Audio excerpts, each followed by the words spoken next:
Massage అని చెప్పి నా చెంపలు ఇష్టం వచ్చినట్టు వాయిస్తావా?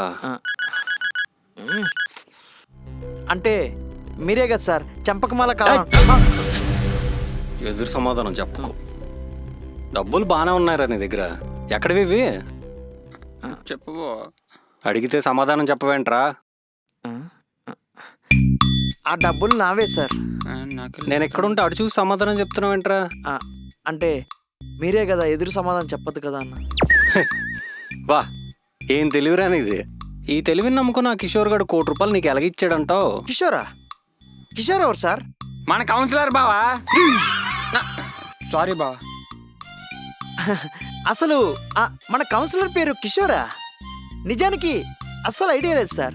అసలు మన సీఎం ఎవరో కూడా నాకు తెలియదు సార్. అయినా ఈ డబ్బా సలూన్కి కిషోర్ అని ఎందుకు వస్తారు సార్? ఏ హల్మతి అబీబో సలూన్కి వెళ్తారు కానీ ఏరా రఘు? చెప్పు రఘు, అడుగుతున్నారు కదా. అసలు ఇన్ని క్వశ్చన్లు అడుగుతున్నారు, మీరెవరు సార్ ఇంతకి? ఇన్కమ్ ట్యాక్స్ ఆఫీసర్ రా. సార్ ఇతనికి నాకు ఏ సంబంధం లేదు సార్. యాక్చువల్గా డబ్బులు కూడా నాకు అవసరం లేదు, నేను వెళ్ళిపోతాను సార్. రే బామ్మర్ది, ఎవరు సార్ మీరు నన్ను బామ్మర్ది అంటారు? నీ అక్క ముగుండ్రా నేను. అక్కనా? నాకు అసలు అక్కే లేదు. రే పాపిష్టోడా, నేను వెళ్ళిపోతున్నాను సార్.